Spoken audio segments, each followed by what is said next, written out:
Olá, meus irmãos. Que o Espírito Santo de Deus esteja sobre nossos corações. Há algum tempo atrás, 2 homens foram contratados para trabalhar em uma grande empresa, uma multinacional. E então eles se tornaram grandes amigos. Mas um deles se destacou melhor que o outro.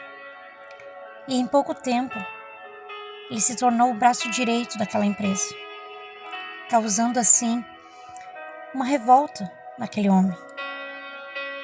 E então ele começou a difamá-lo, a inventar mentiras, fofocas, se tornando insustentável aquela situação, a ponto de todos comentarem na empresa sobre aquilo. Então o homem, incomodado com aquela situação, resolveu levar para o juiz. E então o juiz pediu que cada um deles falasse sobre o acontecido. E quando o juiz perguntou àquele homem se ele tinha provas do que ele havia falado do seu colega, ele foi logo se justificando. Ele disse que não era a intenção dele, que ele não tinha intenção de prejudicá-lo, que ele fez aquilo na hora da raiva. O juiz então ficou em silêncio por alguns segundos e alcançou a ele uma folha em branco e pediu que ele escrevesse tudo o que ele havia falado do outro. E então pediu que ele fosse para casa e no caminho ele fosse espalhando em pedaços aquela folha e voltasse 2 dias depois para conversar com ele. E ele assim o fez.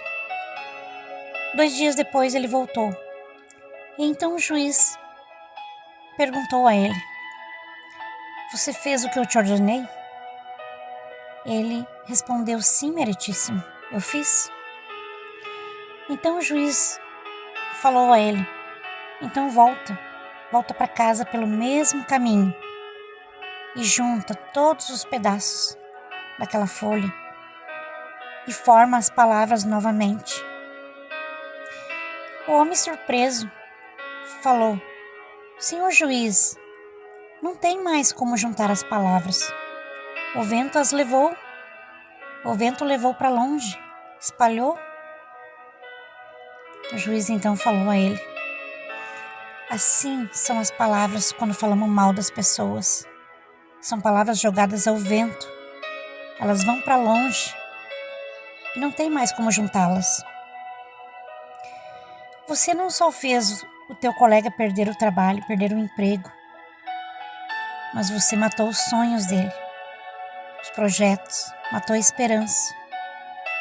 Agora ele está desempregado e a família dele toda está sofrendo. Ele não tem mais como sustentar seus filhos. Então você terá que pagar." Meus irmãos, lá no livro de Provérbios, capítulo 16, capítulo 6, versículos 16 e 19, vai dizer assim: vai falar das 6 coisas que Deus odeia, mas a 7ª Deus abomina: olhos cheios de orgulho, língua mentirosa, mãos que derramam sangue inocente, coração que faz planos perversos, pés que se apressam a fazer o mal, testemunha falsa que profere mentiras, e a 7ª, as que semeiam discórdia entre os irmãos. Essa Deus odeia. Ainda no livro de Provérbios, no capítulo 16 e versículo 18, vai dizer: o perverso semeia discórdia e o difamador separa os maiores amigos. Meus irmãos, durante a nossa vida, muitas vezes enfrentamos situações parecidas.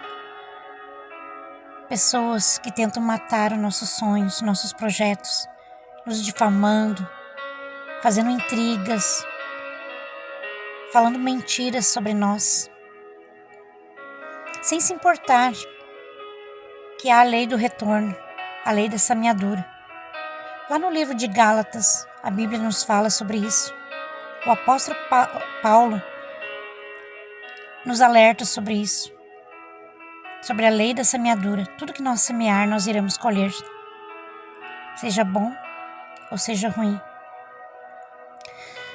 Mas Jesus também nos deixou um ensinamento para nós não se tornar essa pessoa, para nós ter vida com abundância na terra e para nós sermos felizes. Lá no livro de Mateus,